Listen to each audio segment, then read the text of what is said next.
నరసింహస్వామి ఎక్కడ అవతరించాడో మీకు తెలుసా?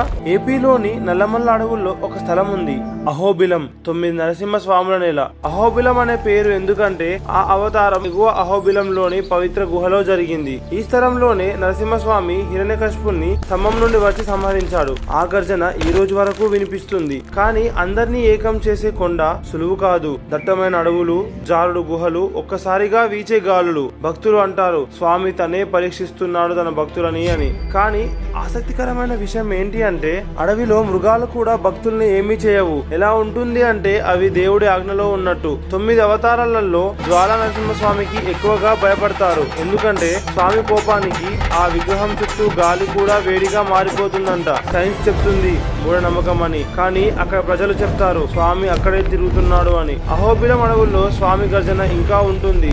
ఇంకా మీకు ఈ షార్ట్ నచ్చితే సబ్స్క్రైబ్ చేసి నెక్స్ట్ ఎటువంటి కంటెంట్ కావాలో కామెంట్ చేయండి.